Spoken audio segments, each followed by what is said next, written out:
too, I think. Yeah. Approve it. Okay. Okay. Okay. Approved. Hello. Hi, William. We're Hi, Jennie. approved. Hi.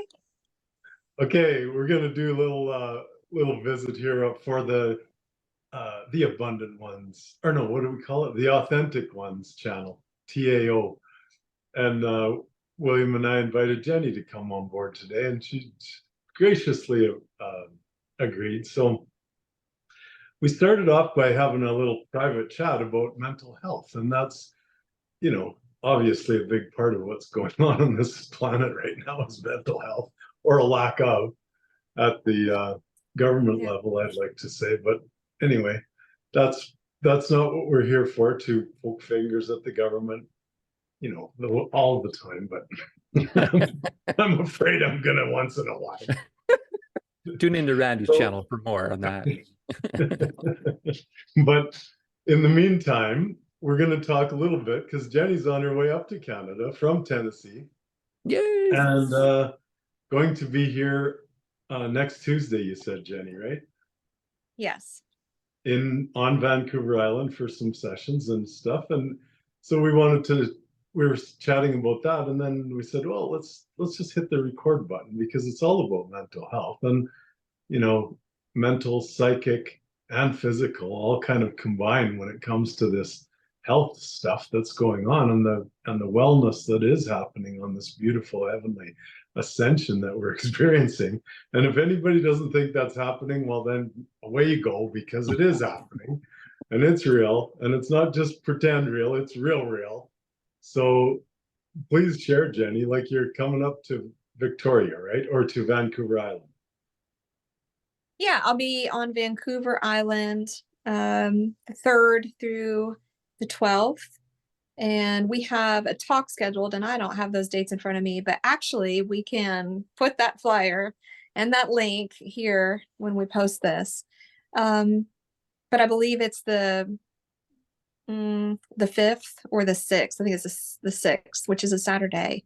So we'll be doing a talk there, and I'll be doing a group journey. And in the journeys, I want to talk a little bit about that really briefly, because talking about mental health and all the mental things, I've been guided to help people. Basically, I facilitate near-death experiences. And I know that sounds really bizarre, but that's exactly what it is. And I remember as a teenager, always, like, I watched that movie Flatliners. Did you guys all see that movie? And I remember thinking, if I could just have a near-death experience, then I'd be probably enlightened. I was always kind of like, God, if you could just, Danny and Brinkley got struck by lightning, I don't know, but, maybe I could just kind of bust out of the matrix, and I'd start knowing stuff, because I knew that I was kind of trapped in an inverted reality. So I think it's kind of funny that I ended up facilitating near-death experiences, but only you don't have to actually go through the physical trauma and pain of it. But we actually can at any point go up in the same place that people go. You can go anytime. I do it through Spirit Family. I do it through our Spirit Family in heaven. They actually do it. My job is just to get them to you, and they pull you out and up, and you go in light body, because we're all multidimensional, and we're all able to access light body travel. We don't go into the astral, mainly because the astral plane is real distorted. So we bypass the astral plane and we go up into the higher dimensions, and that's all facilitated through my mother, who's on the other side, and she helps.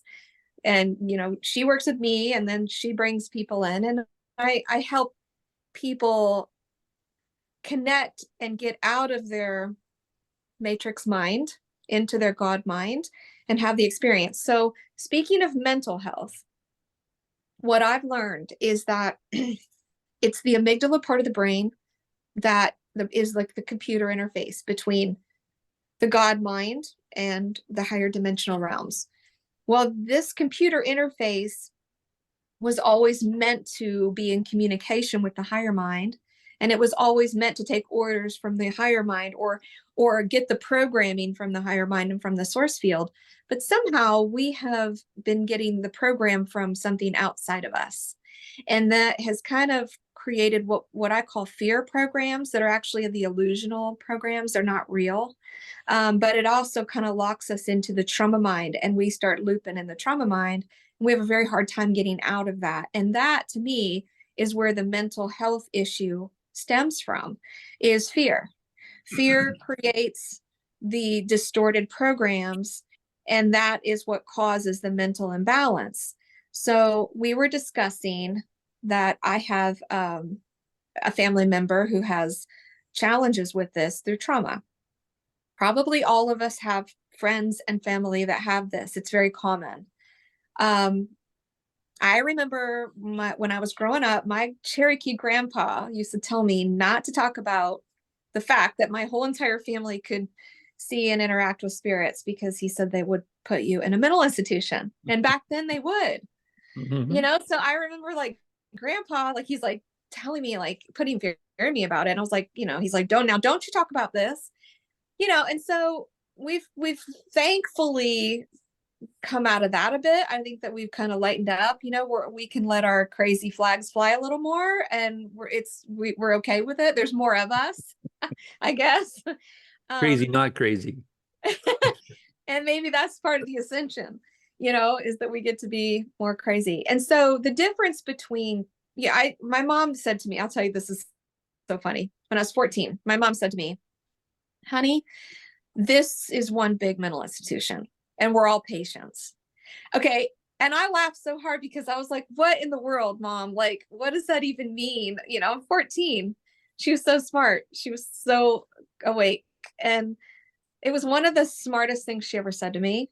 And she said, if you were going to go into a mental hospital and you were going to be interacting with the patients, she said, you really wouldn't try to reason with them.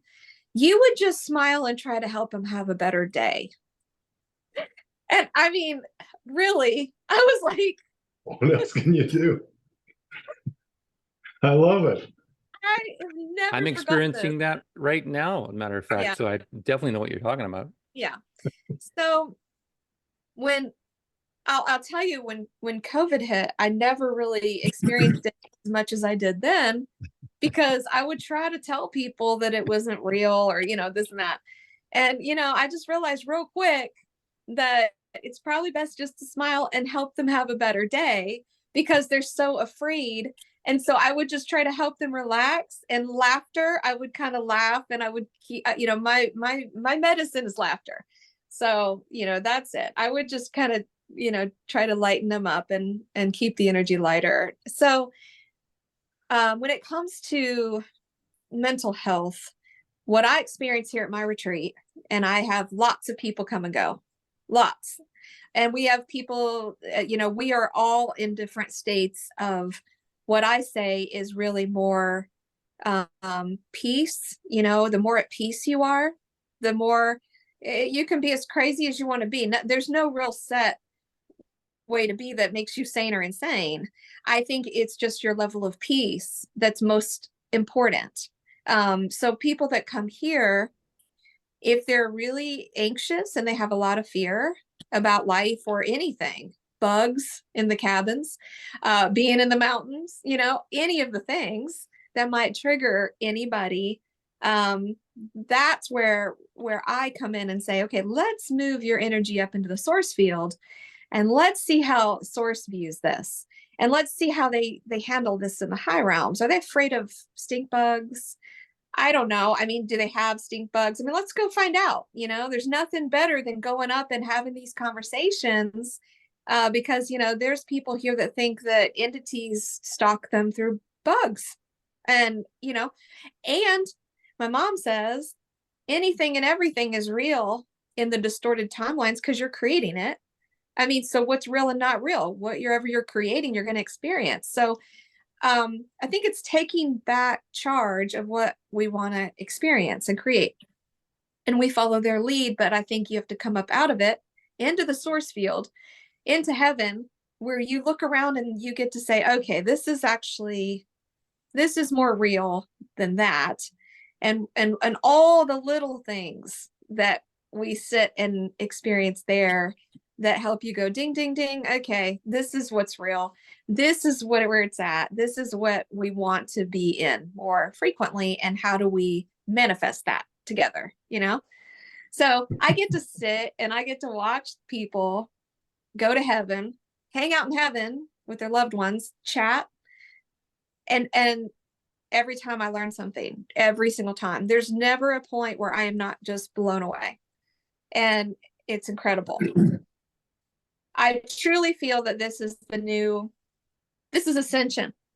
This is it. This is ascension. We're actually moving up into the central part of the brain. We're getting the amygdala to start importing the new software from source, upgrading our amygdala through source, and we're no longer being subject to fear programs.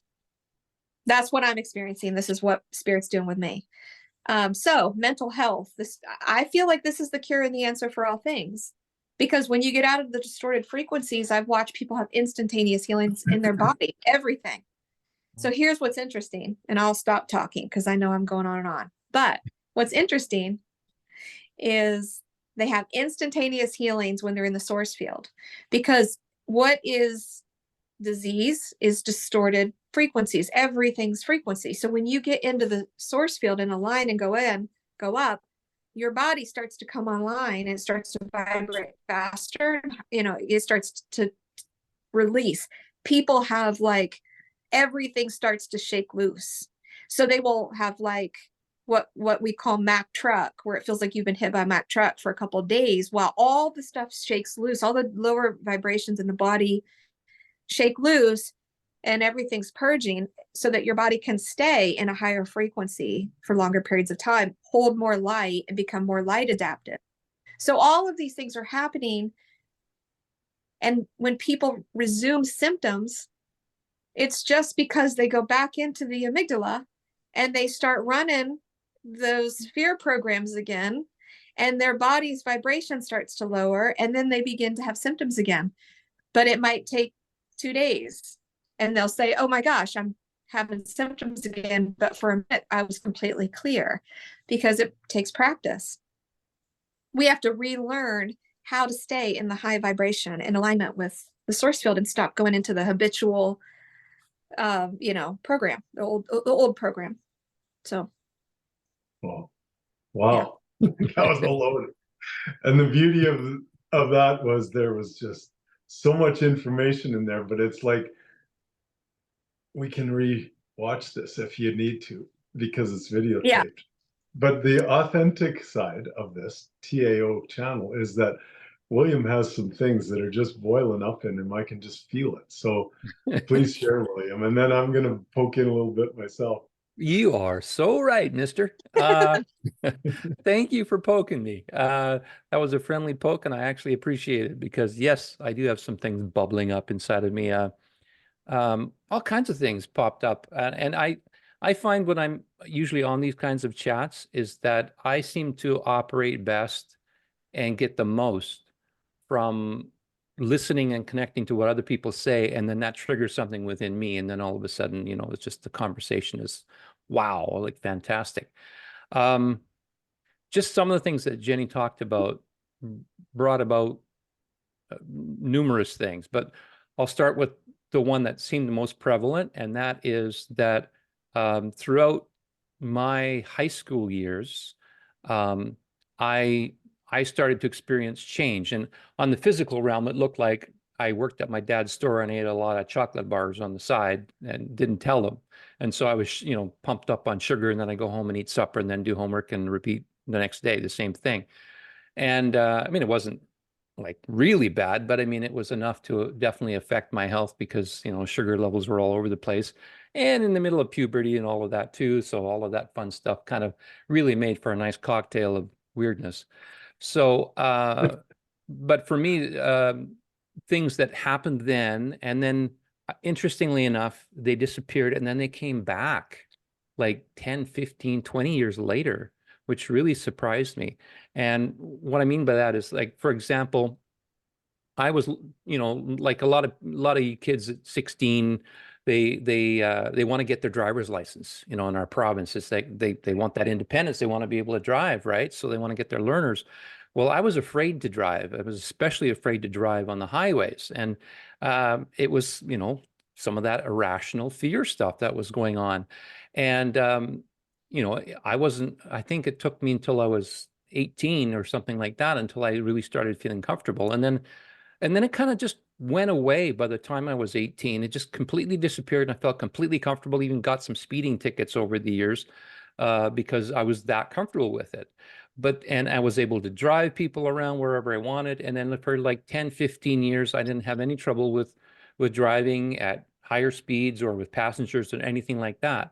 But somewhere along the way, right around the year 2000, I guess, I started to feel some of these very similar fears coming back up again. And I'm going, why am I afraid to have a passenger with me? Why am I afraid to drive on the freeway? You know, what kinds of things? And I would obviously look for justification. And then I'd say, well, I'm feeling claustrophobic because there's trees beside me and I don't like, you know, I'm feeling closed in. But I think, you know, listening to Jennie there's something more to that I probably still haven't really uncovered. And I don't feel like I've completely gotten myself out of that realm either. You know, like I feel like there still is some of that. Fear has been a big companion in my life. Like it's been something that's been I won't say an enemy, but at times it was definitely challenging for sure. So there's that element that, you know, rang some bells for me in listening to what Jennie had to say. Um, Something else that we talked off camera before we started, Randy, you mentioned a company called True Hope, and I've known you now for 4 years or whatever, and somehow that's never came up before. But when the moment you said it, I had to smirk because I was a True Hope supplement subscriber, so to speak. I started taking their supplements, and and it was an interesting story because I saw their the fellow who got the whole thing started. I can't remember his name right now. I'm sorry, but he had an actual TV show made from his account of his wife taking her own life because she was diagnosed as bipolar and she just couldn't take it at some point. And then he started to see his young teen, early adult children starting to show some of the very same signs. And he said, I'm not going through this again. I've got to find a solution. And he knew that the Western medicine wasn't the way for him. So he looked at vitamin formulations, and his whole video was about that evolution and how that came to be. I still have it recorded somewhere on VHS or something, but it was a fascinating story, and it was on a channel called the Life Network at that time. And this was like around 2005 or so when I saw this on TV. And I started ordering the products because that was again when that fear was starting to show back up in my life. And it was a vitamin formulation that was specifically designed to help people who were having different kinds of mental challenges. And they did testing, and they did it all in a very familiar way, a way that's done very often with Western medicine, that often Western medicine will criticize supplement companies for not doing, like doing the double blind studies and getting verifications from other doctors and things like that. So this guy went to the University of Alberta, and he really went for it. He was challenged by Health Canada, and he had all kinds of his products were being taken off the shelves that he couldn't sell it anymore, and he went through the ringer and back. But he was committed as nobody I've ever seen before was committed, the way I gathered from the story. And it's become a real success story, and they still exist today. And as a matter of fact, I'm hoping to get some of my family members who are now experiencing some problems with mental things onto the True Hope products. So this video isn't meant to be a True Hope, testimonial necessarily, or a plug for the company, but I've experienced great support and help through their system. And I hope to help other people using their system and many other things that I hope to discover or have discovered or will discover. Even Jennie was offering some things to share with me that I could help, with my family members too. So I'll leave it there for now. But yeah, just some of the things that Jennie said just sparked a whole bunch of things for me. Oh, that's awesome, William.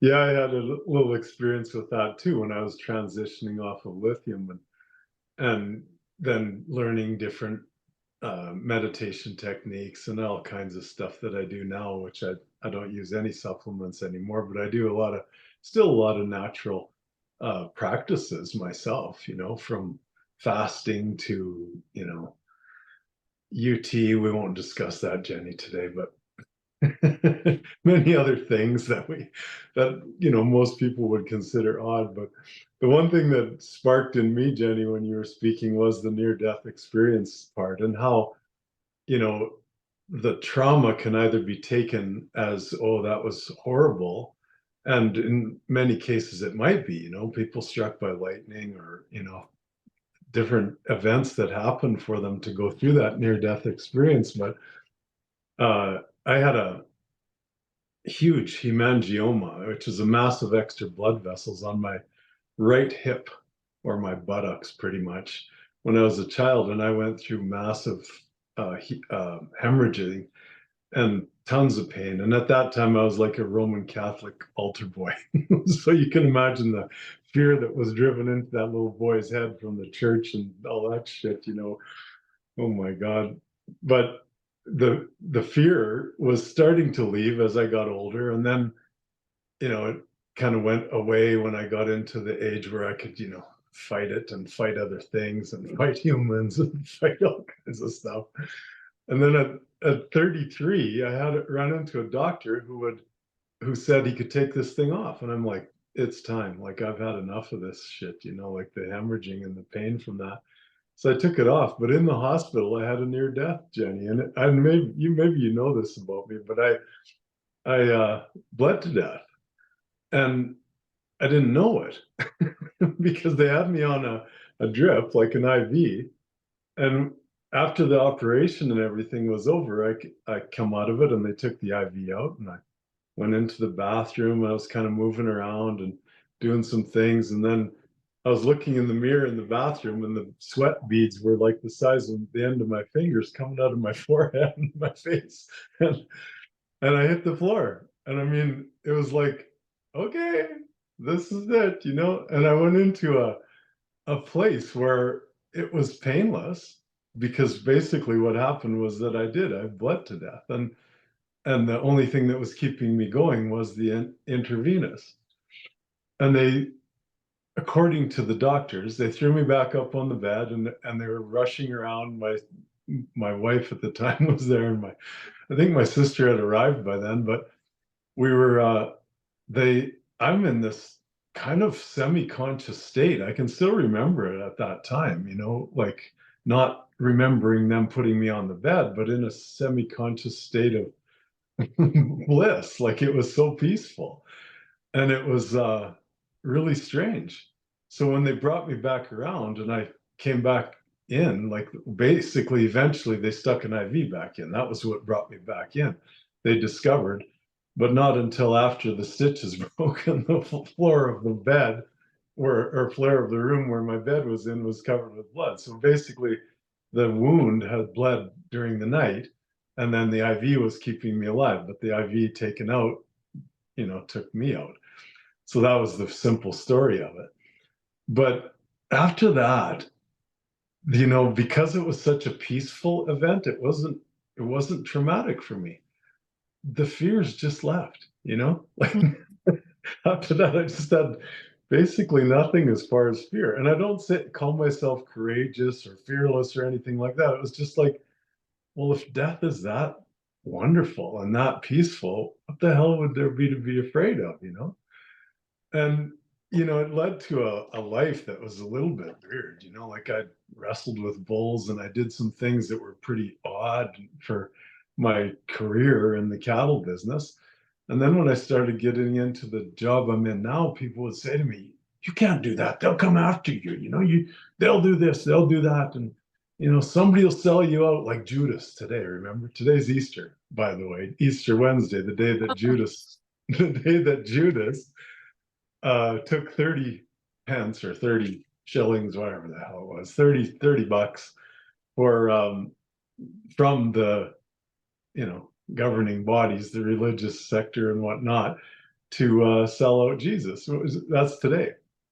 Wow. And in Easter week. But in those days, there wasn't too many truth tellers. Nowadays, there's so many of us. Like, what are they going to do? Kill us all? And if they do, what the hell? You know, like death is pretty cool anyway. It's like peaceful, ultimately. So, I mean, where we're at with not just telling truth on the internet, but you know, each of our own little paths, mine particularly deep in the banking system with the asset-backed accounts beyond the credit system, which many people know about and I yatter on about on my channel and get warned and threatened and all this kind of stuff for doing what I do. Nobody really understands what I'm saying anyway.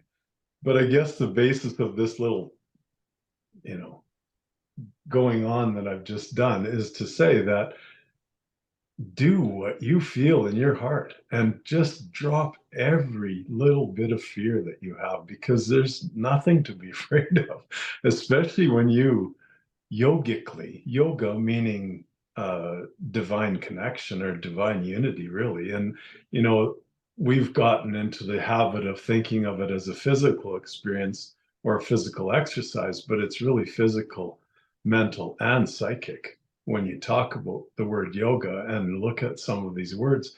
But the idea that we just simply relax into that feeling of yoga or unconditional love, which is what the divine is, then why would you fear anything? And you know, nobody's going to attack you because you're not attacking them. Like, it's just, I love you. You're kind of a moron, but I still love you. You know, like, speaking of politics, like I said, I wasn't going to poke too much, but so thank you, Jennie.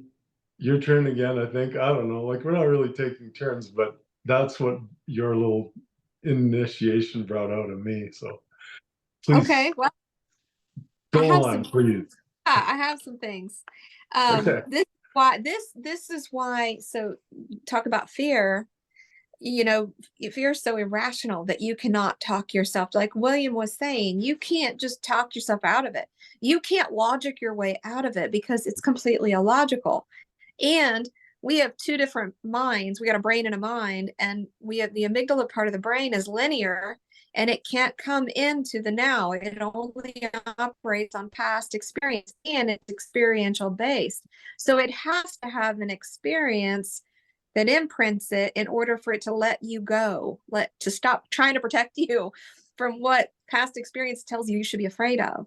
And it's so funny because I said, when we start really understanding what the amygdala part of the brain is and does and how to work with it, literally it's like artificial. So it's like I say, we're like the movie Avatar.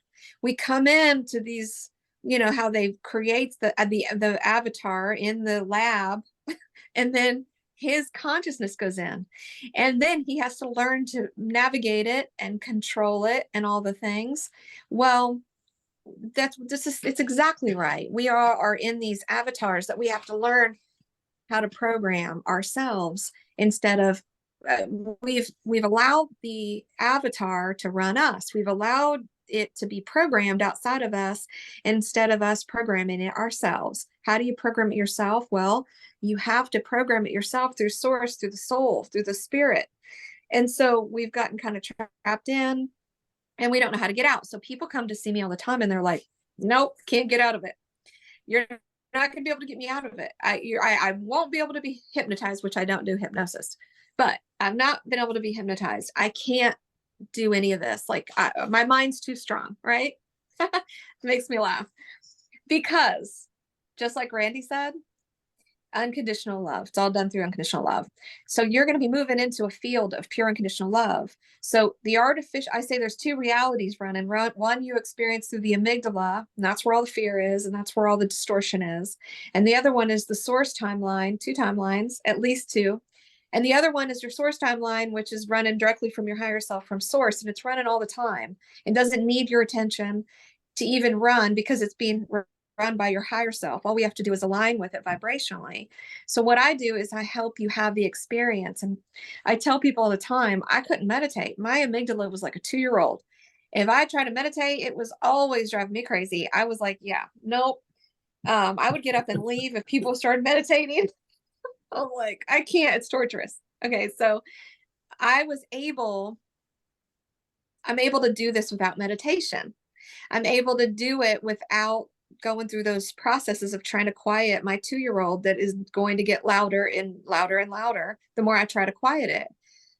So what we have to understand is unconditional love is the strongest vibration that we can experience here in these avatars. What we, fifth dimensional reality, which is heaven, fifth dimensional reality is right next to us now. We've already ascended up closer to it. So it's like literally running right next to us. When in the past, when my mom was here, it was a little harder to access because we have come up. We definitely have. Some things have changed. And so now it's like right here. And so, but my mom was like, you all don't know it's right here. So you're not accessing it. And you don't really know that the light's coming in really strong because you're all so used to being in a state of separation that you're not working with it. You're not becoming light adaptive. It's just bouncing right off of you because you don't have the awareness. So the light is true. It's a real thing. It's here. It's around us. Living light is around us all the time in our environment.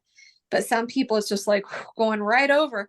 They're in the amygdala that's not accessing it from there. And this is all perception based. So think about it. It's all perception based. Which brain mind are you in? That determines your experience because it's your perception. And so when you switch your perception into the source God mind, and you start perceiving everything through unconditional love, and that is a field that we call source field, which is really funny because it's not just some etheric thing, is actually a physical thing that everybody that does sessions with me goes to and talks about. And I don't like to give too much away because I like everything to be natural, but I will just say that I had to laugh because I call it source field, quantum field, 0 point, whatever you want to call it. It's outside of linear time. It's outside of the simulated, distorted reality. But the source field is a physical thing as well. And so people are going into the source field, and it's the funniest thing because you can't stop laughing when you get there because you realize how absurd the distorted timelines are. And you're in a field of pure unconditional love. And how do you get there is because every single one of us has a loved one that we have felt unconditional love for, even if it was brief. Everybody has had it. And if you have had it, you can recall it because your amygdala has imprinted the memory, and your amygdala will allow you to believe it. Your amygdala will go, oh yeah, I know what that is. So I actually get you to go into that part of your amygdala that goes, that's real because I experienced it. And that's how we get it to let up. And it's a true thing. It's like working with your artificial mind to get it to let go of you and let you have the experience. And you can even say to it, hey, thank you for protecting me. I appreciate it, but I really need you to let me have this experience. I'm safe. And I'll be right back. We're just going to go and have this experience, and you're going to love this. And you're going to get an upgrade because you're going to articulate living light language from source. And you're going to put that into English, and you're going to, it's a job promotion. So all of these things work. It's amazing. And my amygdala gets all excited about it. Like if it hears the same music that I play every time when I do this, it's like, oh, know what we're doing. We're getting in the field. And it works. It lets me go. So we have to understand what we're working with here because it seems like it's so strong and it's got such a hold and this fear seems so heavy. And we're all like, oh, we can't get out of it. And we take it so seriously, but it's actually not at all. It's actually so easy and so simple when you can go back and you go, okay, I want you to be there. I want you to timeline jump. I don't want you to go back to that moment where you knew what unconditional love was. You felt it. You knew you were connected to something bigger. And my mom calls these connection points on your timeline, and they're preset before we come in. Every one of us has a portal where it's almost like a moment where all the veils collapse and the heavens open up and you suddenly are in it, and you feel it and you know it. And then just like Randy, you have that peace and you step out of the fear and your mind remembers. And our artificial intelligence is so amazing. It is so beautiful and so amazing. It was meant for this. It was meant to work with Source and Centrum and upgrade through Source. It's perfect. And so once you get it to do that job, it's like, hold on to your seat, because I'm sitting here in a world where my mind is blown on a daily. I am just sitting here, you guys. I mean, when we all get this and we start, it's endless fun. Okay, endless fun. It's amazing. We are getting it, Jennie. Honestly, like the collective consciousness. Yeah. I like to use words like consciousness and divine. I don't know why, but those ones are, you know, it's the divine is what I would say is your word for source. Yeah. In my mind, but we're all using little different words, but Yeah. they're all beautiful words. And that's the key, is to find the beautiful words too, because that's how we're creating. But, you know, I see it now every day on a collective basis. And, you know, bringing in what we're doing or what we've been talking about from the private or individual, authentic ones that we are, William and his story, and me and my little story, and you and your stories about healing that and helping people with that. Then let's just move this along to the collective and say, okay, if everything's perfect, if death is kind of, you know, peaceful, like, why are we so fearful of what's going on the earth? And why are we so defensive? And why are we so wanting to get into a place where we poke the finger and blame somebody? What if we can think in terms of that perfection in our world, or in the reality that we're creating individually? Let's just jack that up and say, okay, everything is fine. You know, people are making choices, and this might sound a little uncompassionate, but, you know, we're either suiciding or you know, government assisted suiciding ourselves, you know, like one way or the other. That's what seems to have been going on through my lifetime. If I look at the deaths of the people in my life, in my experience, they've either made some really shitty choices, you know, physically and health wise and whatnot, or they've bought into a government. And when I say government, I'm just talking about mind control. That's nothing to do with pointing the finger at some organization, okay? Because government just simply means mind control. You're allowing your mind to be controlled by some outer source or some media or something like that, when we don't really know what's going on. How many people were in the World Trade Center? We don't know. How many people got killed in the Ukraine war? Well, there's 150,000 new Ukrainian immigrants in Canada alone in the last few years. So maybe those soldiers aren't dying. Maybe they're all coming to Canada with their wives, because I walk around here and the people are all speaking Ukrainian on the street. Of course, they don't mind the cold weather, so they walk around. The rest of the immigrants are hidden away in their, you know, when it's cold outside. But the Ukrainians, they're just all happy.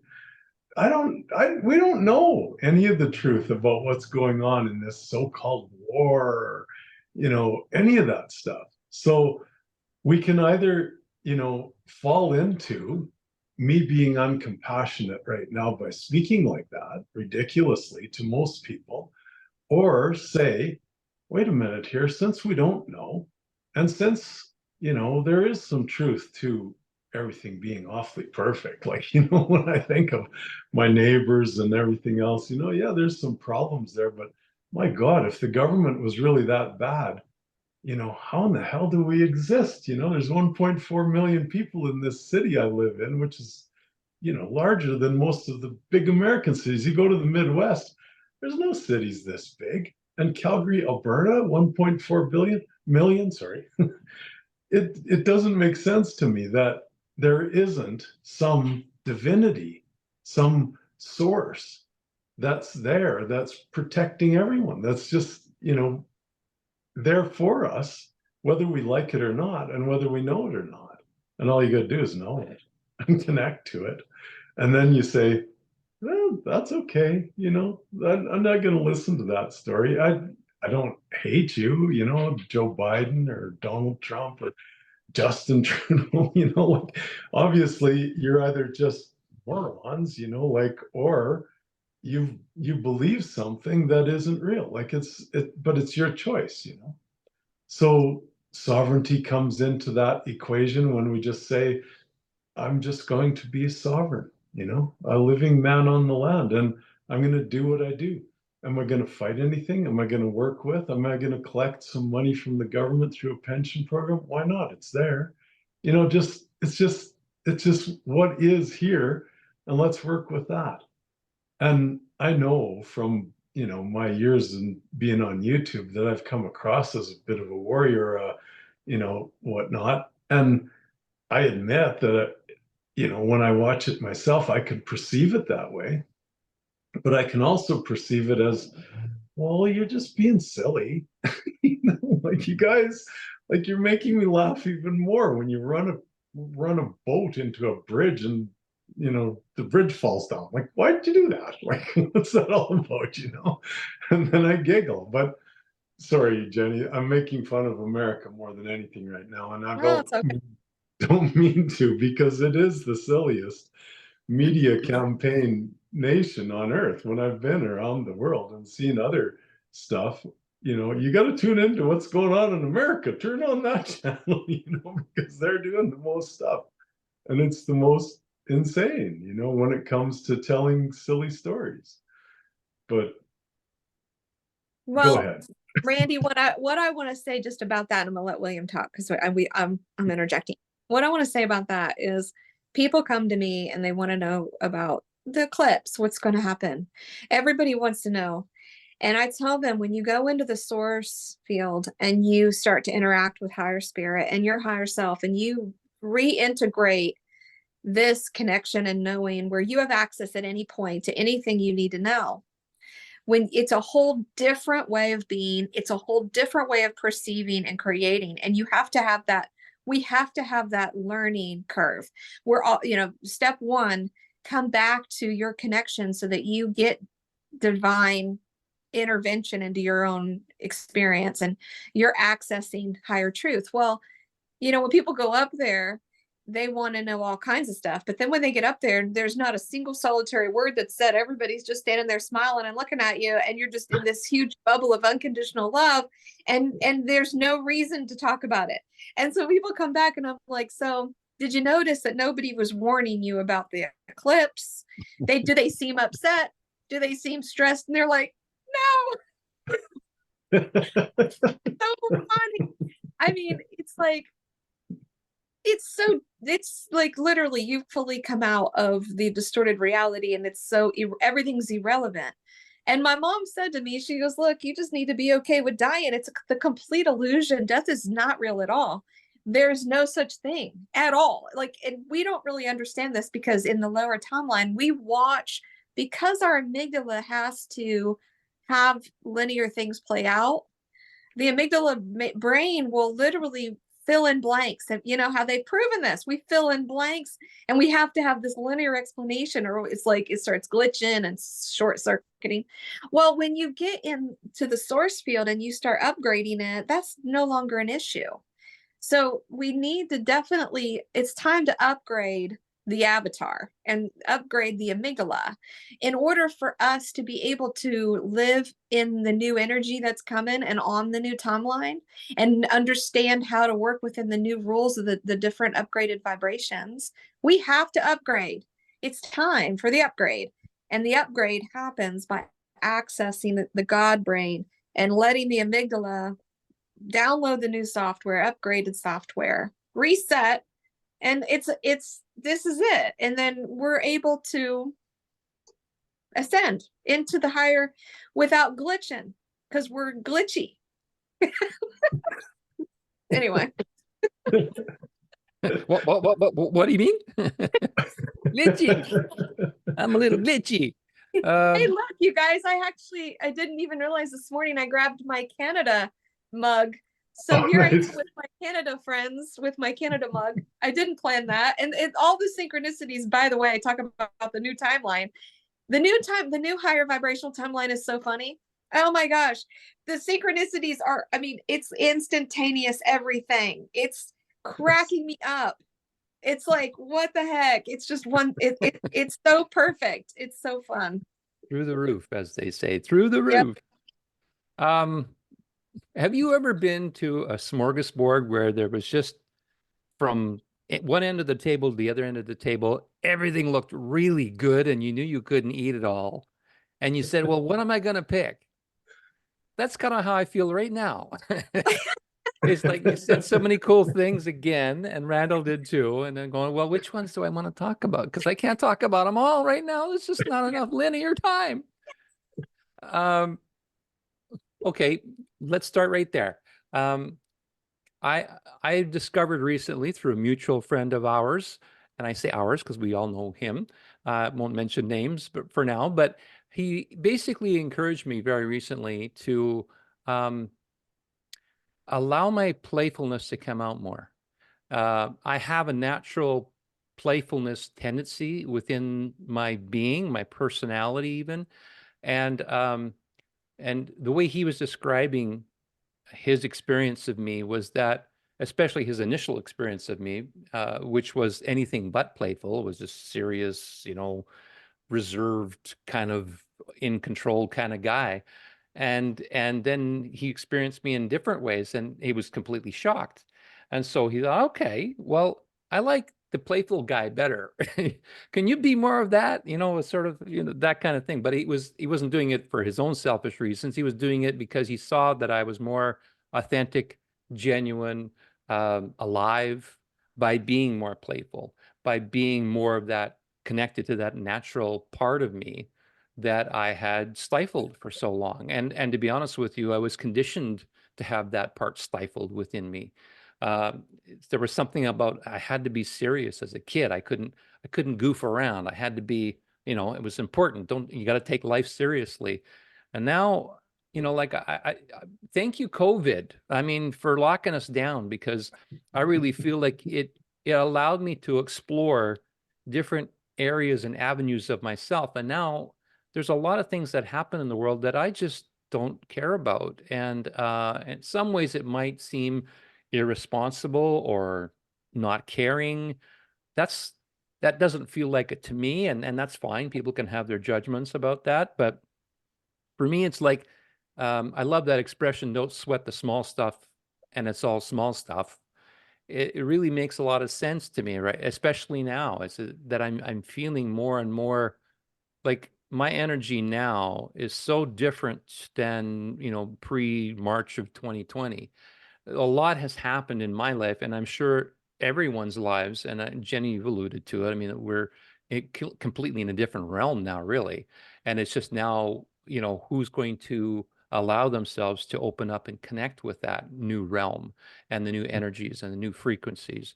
And I am definitely open to it. But I too have come from a past of feeling fear around death. I had this fear of death since like 8 years old. I watched a documentary about Hitler on TV, on a documentary on CTV one night. And when I was like, I don't know, 8 years old or whatever, couldn't go to sleep after that. I started thinking about that and thinking about death. And I just got really worked up and never kind of shook that. It's always kind of stayed with me. I can relate to some of the comments of your clients, Jennie, that you shared, saying, "Oh, you can't hypnotize me," or "I won't go there." I just, there's I can relate to their feeling of that, their energy of that is like I took ayahuasca, for example, and it was a terrible experience for me because there was a struggle for me because I think there was that part of me that didn't want to let go, and the whole affair for me was not wanting to let go. I was Mhm. my amygdala really held on strong. It had deep roots. It kind of feels like looking back at that now, because I think had I been able to let go, it may have been a very different experience. But it still felt like it was a necessary step for me to go through what I went through, even if it wasn't a pleasant first attempt at it, so to speak. So yeah, there's a lot of cool things. The other thing I wanted to share too is I've recently heard in the times that I've been watching different videos and different modalities, I see a commonality between the different things that I'm studying, which can be everything from UFOs to spirituality to conspiracy, some people call it theories, to parliament and government in both the US and in Canada and all these different things. And what I'm learning more and more is that I don't know the truth. I may never know the truth. The truth may not be a singular thing. The truth may be more of a, um, each person will have their own connection to truth, and it may not be the same from person to person to person.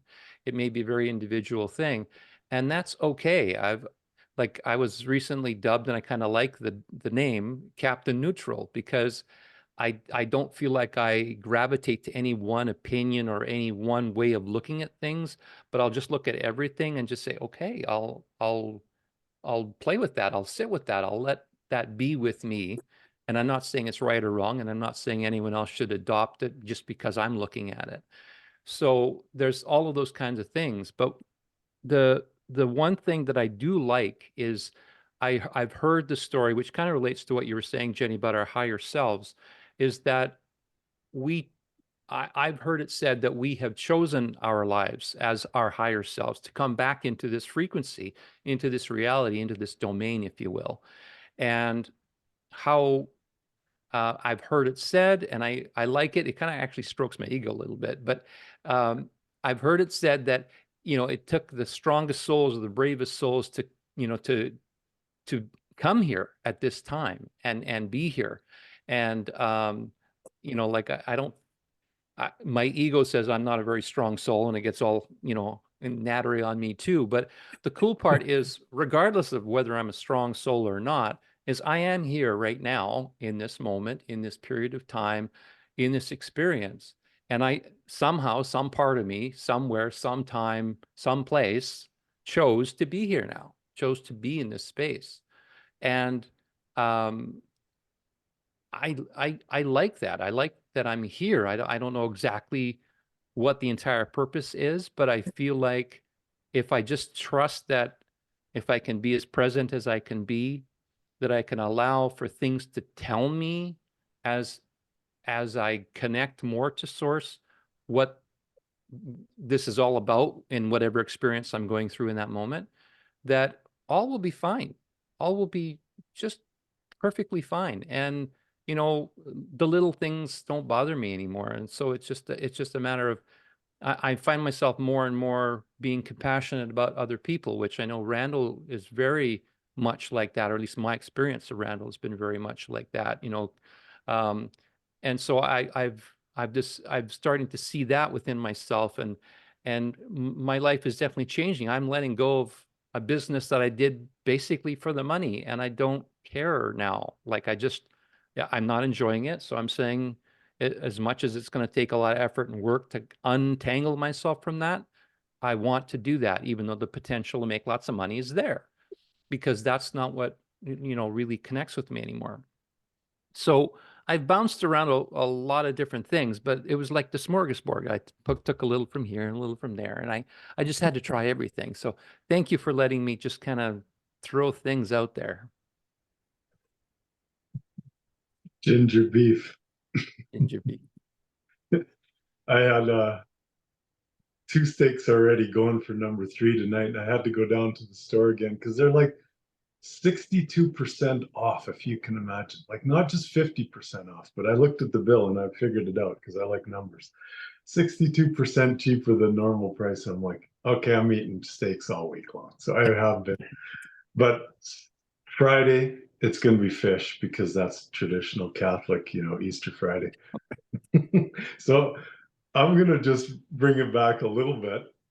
I don't know how much longer you got, Jennie, but we'll let you finish it off. I think I'm just going to bring it back a little bit to Easter week because I'm having fun with that myself. I'm doing a video every day and just chatting about Easter. And like I said earlier, today's the Judas Day, and then it gets towards the crucifixion and all that fear-mongering bullshit. It's like, don't do this at home. Don't you tell the truth about government or religion, or we'll frickin' hang you up on some cross. Exactly.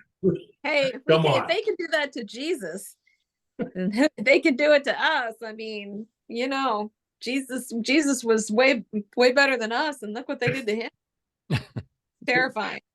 Yeah, right. And it's like the man went on and raised some children with Mary. That's my story, and I'm sticking to it. Yeah, you know, he I just, told me that. yeah, rolled that rock back and said, get the hell out of here. Jesus, we don't want to deal with you anymore. Just leave. Go up there to Portugal or something. And so he did.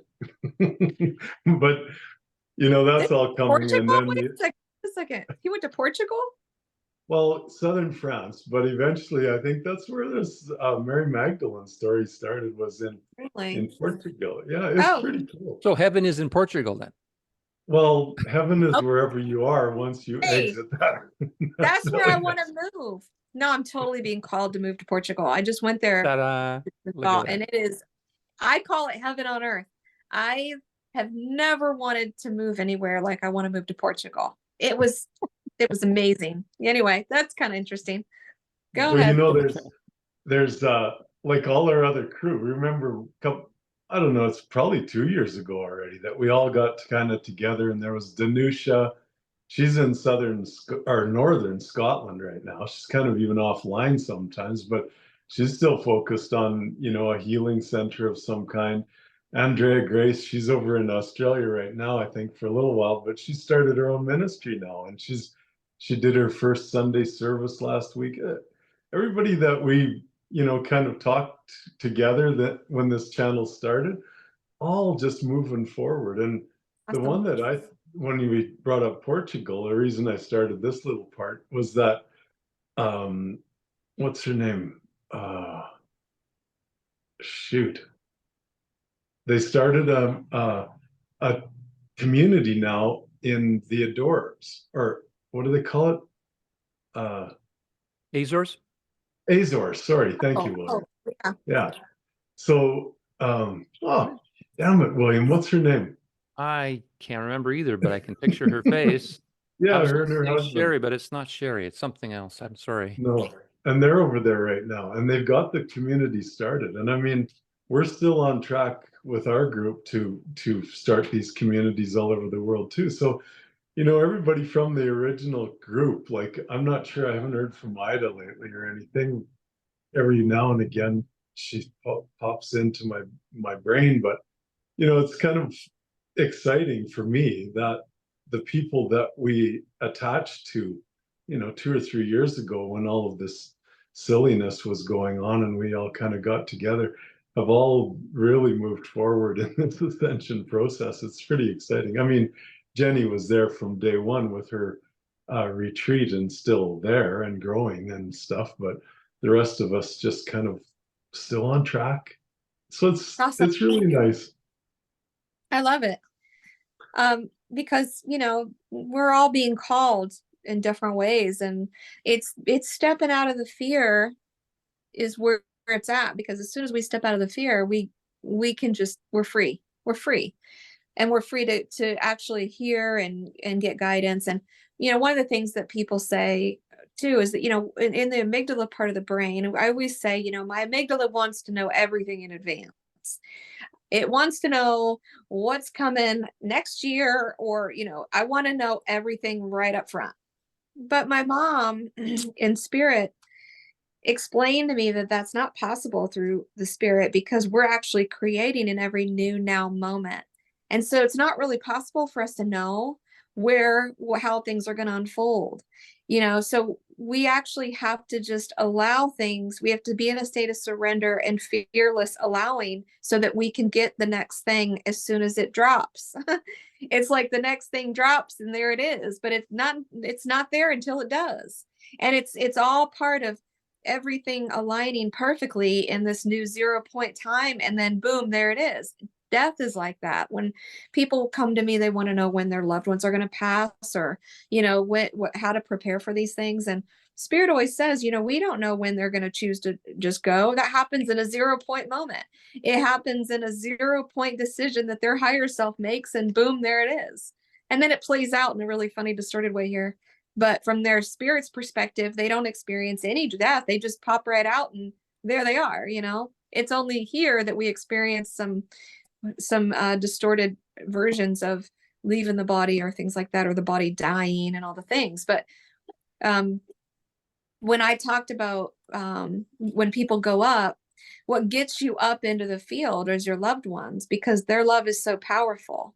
And and their love is so already in your cellular memory. Your physical body is already connected to that very, very high vibration of unconditional love. And it's through that that's already been established. That's your portal up. It's that love that's the portal. And so all you have to do is get in all the feels and get in all the connection again. And but a lot of us can't feel in the amygdala anymore. You know, we've disconnected because the fear keeps you from feeling. But what all you have to do is feel their love, and you're in. And it's that simple. Everything's so simple in source. And when you get in the field and you're up there and you're just sitting with them and you're realizing who you are and what they are and what it's all about, and you come back with that memory, everything changes in your life. That's like people that have near-death experiences. Everything changes. They're totally different. And so your higher self is actually able to access you and overlay you. And so I think what's happening now more and more too, I'm personally noticing that our spirits are kind of stepping in, our higher spirits are stepping in and integrating with us now, where before there was a separation, and now that separation's going away. And so the higher self is kind of like, okay, kids, you've had enough fun. It's reeling you back in, you know. And there's this, you know, some people feel like they're even like walk-ins, like there's just a different energy coming in. Have y'all noticed this? It's like people are just, it's instantaneous changes and shifts. I'm experiencing it. I'm experiencing it here, even some of my family members. So I'm just, you know, keeping an eye on it because there's a lot going on that we don't notice and don't see. But I do know that when we start accessing source with more intention, hold on to your seat, because everything starts to change. And if we start to, one of the things Randy said, and I also noticed this with William. I love William, how everything you look at from a positive perspective. And from your perspective, no matter what's happening, it's all okay. And that's true. And you talk about what's true and not true. The only thing that's true is love. The only thing that, and however that love expresses itself and creates itself is what's true. And so we get carbon copies of artificial love through the amygdala because the amygdala can't come into the source field. So the amygdala just runs carbon. It's like artificial intelligence can't really feel and can't really know. And so you realize that if you're in the artificial brain, you're only experiencing carbon copy artificial versions of everything real. But when you move into source field and you let your centrum brain activate, and you're experiencing reality from the centrum tethered to source, you are actually always walking in a creation of unconditional love. So no matter what happens, that love always turns it into a positive. It always turns it into something divine. So you will watch, all you have to do is watch, intend, walk in it, and you will see that everything is flipped right side up. That's inverted by the amygdala. Everything's flipped right side up right before your eyes as you walk in it. It's just the law of love. it's the way it is. So you're free to just watch it. You just don't even have to do anything but just say, you know, you command the love. I love the word command because Jesus used it a lot. We don't negotiate, we command. We're the creators. We're commanding the creation. So we command that love, we co-create through that love. And that is where I feel we're learning. We're just like babies learning. We're learning this again, you know. It's just like, it's cute. The, the words like, that come up. So cute. I like command, but as king is the command, right? Because you're as king, like you're not. So we ask for the divine, and then we just have to accept and surrender to it. Once you ask for something, you're going to get what you ask for. So, you know, that's, I've been studying, like I like to go into all kinds of different things. I did the Kabbalion, Hermes, Trismegistus stuff. And then the latest was a friend of mine in India who lives in Oroville, which is an international community. She's an American girl too. Been there for 13 years. She introduced me to Sri Aurobindo and the Mother. God, just beautiful teaching. Not again, not a religious thing, but just a teaching on how to, do the yoga, which is the divine or connection to the divine.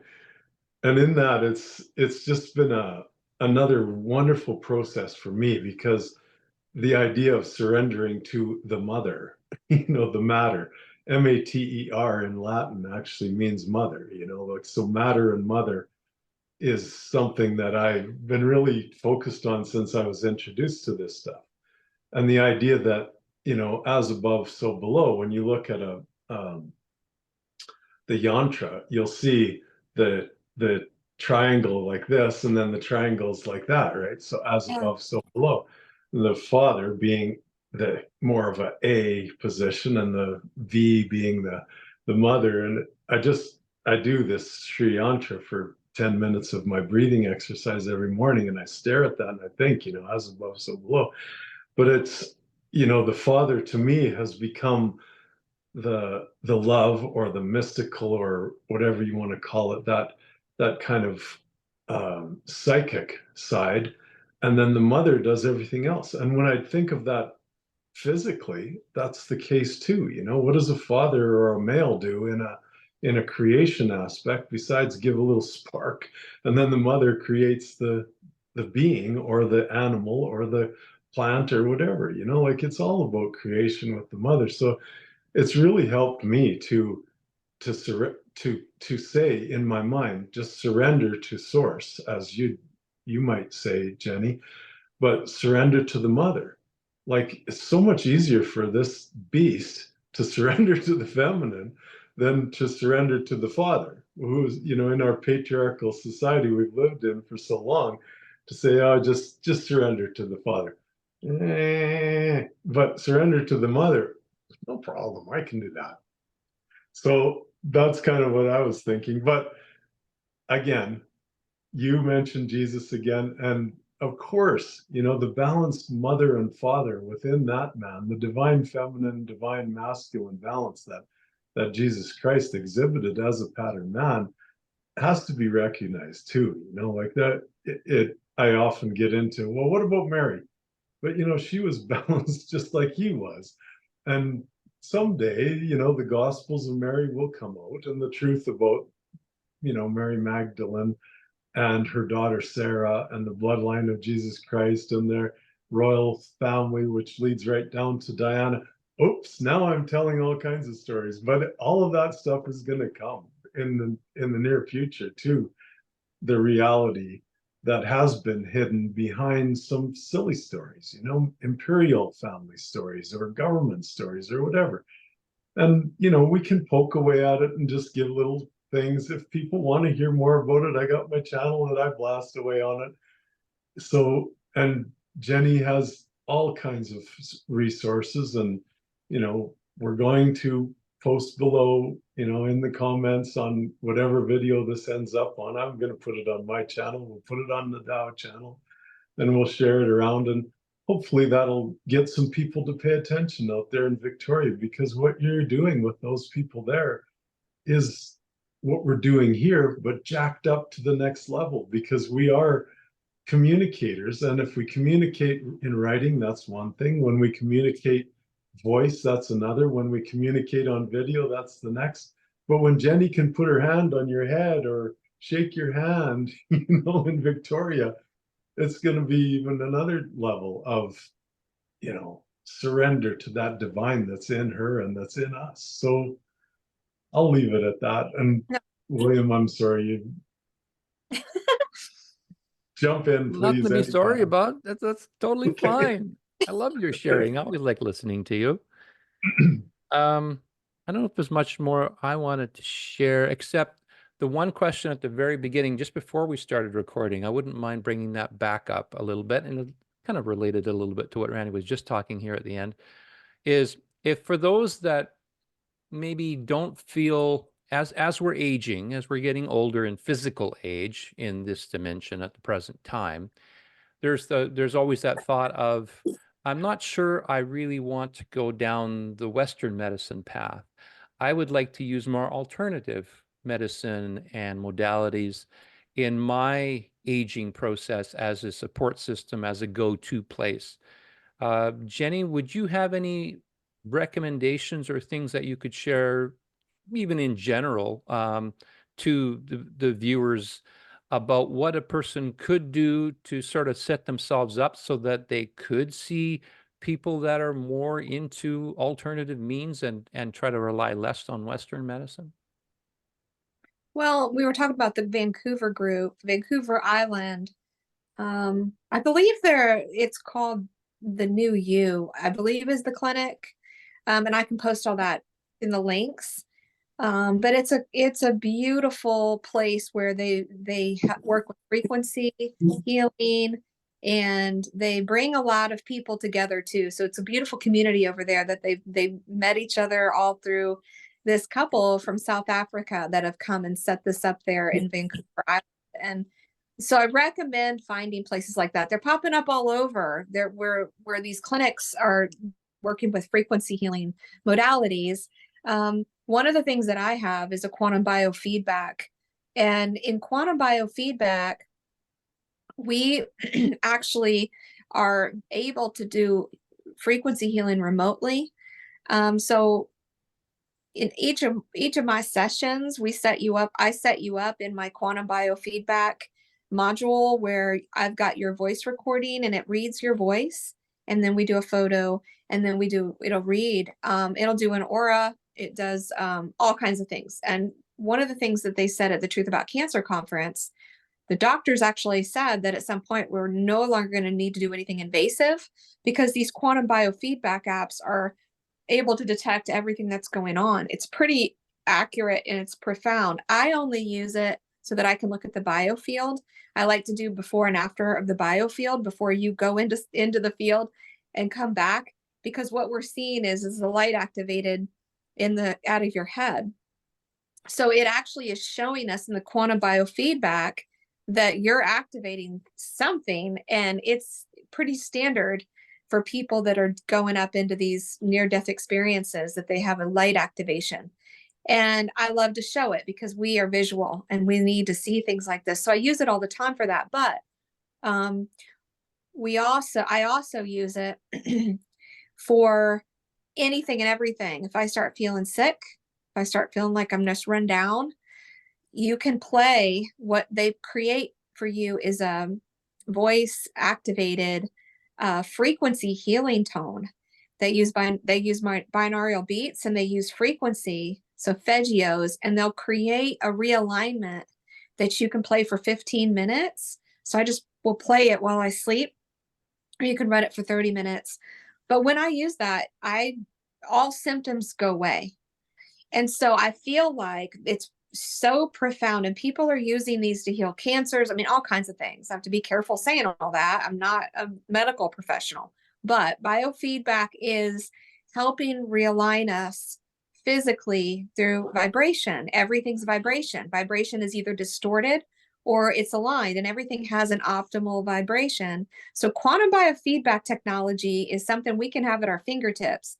And I feel all of us at some point will be using these technologies to keep ourselves realigned until we have mastered our own alignment. And that's where we're at right now, is all of these things exist already inside of us. The central part of our brain is in the shape of a pyramid. It's already harnessing living light, no different than the pyramids that, are anti-aging, all the things. So we are walking med beds. We have all of this in our bodies already. We're learning to activate those things. And these are tools that have been given to us, no different than ayahuasca is a plant medicine surrogate for you to help you get in the field and help you purge and help you with all the things it helps you with. All of these things are just vibrational surrogates for us until we become our own master of our own vibration. And so this is where we are. There's clinics set up all over, I think now more than ever, to help with these things. Listening to solfeggio frequencies even. You can play those for people that you love that are sick, are having issues. You can play solfeggios. They help realign you. Right frequencies. Spooky 2 frequencies are available on YouTube for every ailment you can imagine. and you can play them by sticking headphones in your phone and putting your headphones on the part of the body that needs to hear it. So you're not actually listening to high-pitched sounds. Your body will hear it. So you just need to get the frequencies on your body. With the quantum biofeedback, I will play those, like for people that are in the hospital, I can play those tones for them remotely, and I will keep monitoring their biofeedback, and I can see how it's affecting them. I can see how things start to align. And I can also, we, all of us can be observers for each other from the source field. So when I become, it's no, let's see, theta healing is a good example. We can actually all go into the source field, and we can observe each other from the field and affect each other from the field in healing. So we become observers from a pure source place, and that helps others heal. We're all connected in this. Okay. So I have had people do journeys, go up into the field and observe their loved ones completely healthy and healed, and interact with their higher selves and come back, and that's what they experience. So we're talking about a whole other level of quantum healing, of us becoming clearer mirrors for each other and no longer co-creating in distorted energies, because we have been. We all agree to play along and agree to co-create distorted things. So we can step off that dance floor, and we now are only offering a purer frequency vibration for each other. And so it is. I mean, there's so much for us to understand and about all this, and we're learning. But, you know, I can go on and on, but those are the things that I feel like are most powerful right now. Awesome. You reminded me when you said psychedelics, or you said something about a psychedelic. It's Trisha and Joseph. That's who's starting the community in the Azores, and they focus a lot on psychedelic healing. But I brought this one out because the visual effect. See, castor oil. Oh, yeah. Again, Oh on gosh. Easter, because the palm of Christ, right? That's what they call it, or proof of God. But it's like the most beautiful oil I've ever experienced. I mean, I've been a coconut oil fan for years, and extra virgin olive oil, using it for cleanses or for skin or whatever. But this stuff, God, you know, like it's a beautiful product. And Jennie shared on Facebook the other day a video of a lady who talked all the way through it, of the different qualities of it. So I thought I'd bring that one out, kind of share it too. I love it.